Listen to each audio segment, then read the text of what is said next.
savez, il y a énormément d'hommes qui sont en prison en Tunisie pour la pension compensatoire. Et oui, toutes les femmes qui divorcent ou l'homme ne se souvient pas aux besoins de sa femme, si la femme elle porte plainte, eh ben, il va direct en prison. Ça, c'est un truc de fou. Alors, on dit oui. Alors, tous les hommes là qui disent oui, moi je vais prendre la femme du bled, elle sera comme ma mère, elle a des valeurs, elle a ci, elle a ça par rapport à la fille de France. Ben, je sais pas, la majorité des filles de France, elles ne demandent pas la pension alimentaire. Ils la reçoivent même pas, elles la demandent même pas. Je veux dire, par contre là-bas, elles vous lâchent pas. Elles sont impitoyables. Et je vous jure que c'est vrai. Elles se laissent pas faire. D'ailleurs, les hommes aussi, pareil. Ils se laissent pas faire. Ils sont capables aussi. Le mec de Tunisie prendre la fille de France et il la manipule. Il lui fait signer une procuration à sa femme. Il a réussi à faire signer aussi une procuration à la sœur. Et il a accaparé la maison de leur père et de leur mère.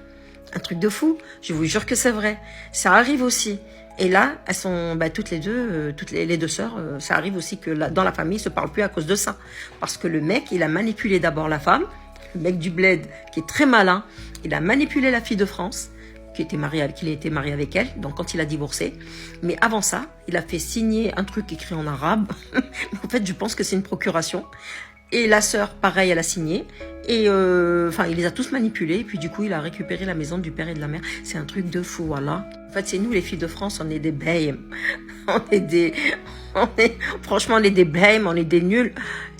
On n'a pas ce cœur comme ça. Franchement, je me demande d'ailleurs si c'est pas haram, tu vois, dans l'islam. Si c'est pas, je sais que la loi islamique fait que l'homme doit subvenir aux besoins de la femme et tout. Mais à ce point-là, jusqu'à le mettre en prison pendant 2-3 ans. Même le mec, il n'a pas d'argent pour subvenir aux besoins de sa femme. Il n'a pas d'argent, il ne travaille pas, il a rien. Eh ben, elle porte plainte quand même. Je m'en fous, tu te démerdes, je veux mon argent. Crois pas que c'est moi qui vais travailler seule pour élever tes enfants. Quelque part, elle a raison. Mais le mec, aucune pitié. Même le mec, il est à la rue, elle a aucune pitié, wallah. Alors, je sais pas. Alors, c'est quoi la différence entre les filles de France et on dit les filles du bled? Est-ce qu'on est pareil? Ou est-ce qu'on est différentes? Ou est-ce que, je sais pas, on a un plus grand cœur, nous? Ou c'est elles qui ont raison? C'est elles qui ont raison. Eh ouais, peut-être c'est elles qui ont raison. Mais mettre l'homme en prison, je suis pas trop pour quand même. 3 ans de prison quand même, c'est trop. C'est trop. Si vous croyez l'avoir épousée parce qu'elle est comme votre mère, comme votre grand-mère, les mentalités ont changé. Tout a changé, tout. L'allocation compensatoire n'est pas la même pour la France que pour la Tunisie. J'explique. En cas de divorce, l'allocation compensatoire se met en marche, c'est-à-dire en France, s'il y en a un des deux, par exemple, je donne un exemple, s'il y en a un des deux qui ne travaille pas, l'autre doit l'allocation compensatoire à l'autre époux pour garder le même niveau de vie.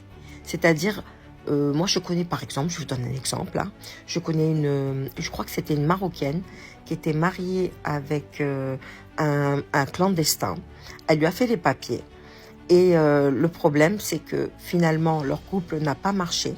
Donc celui-ci avait fait un crédit à son nom, à cette femme, et il a acheté une belle voiture. Sauf que le crédit, il est au nom de la femme.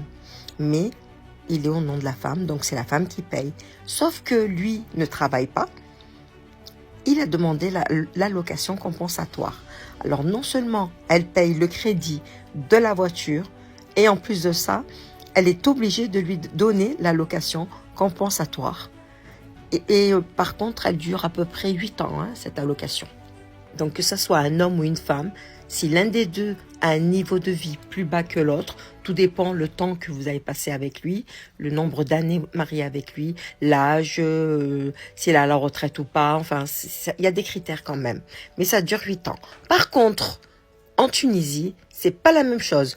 C'est l'homme qui paye à la femme l'allocation compensatoire. Dès qu'il s'est marié même un jour à la mairie, il doit lui payer. Parce que la femme, en fait, déjà, la femme, une fois que tu l'as eue, qu'elle est plus vierge, elle ne peut plus trop se remarier. Bon, elle se marie, mais voilà, plus difficilement quand même, hein, parce que là-bas, en général, ils se marient avec des vierges. Hein. Excusez-moi. Donc, tu l'as touché, tu payes. On ne se fout pas de la gueule des femmes là-bas. La différence est que l'allocation compensatoire, elle est à vie, à vie, à vie en Tunisie, sauf si celle-ci se remarie. Rare la fille qui se remarie. Ça existe, mais très rarement. Qu'il travaille ou qu'il ne travaille pas, si la femme la demande, elle est obligatoire. Et si tu ne payes pas, tu iras directement en prison. C'est entre 2 et 3 ans de prison ferme. Ferme. Et si jamais tu te caches en France et que tu vas pas là-bas parce que tu as épousé une du bled et tu l'as laissée là-bas et que tu ne payes pas la pension, on t'attrape à l'aéroport et ou tu payes les arriérés ou tu vas en prison et t'embarques directement en prison là-bas.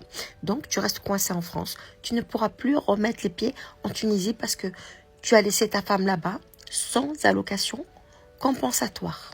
Et en général, beaucoup sont en prison aujourd'hui et la femme doit la demander. Et même la femme de France qui divorce avec son mari en France peut la demander là-bas.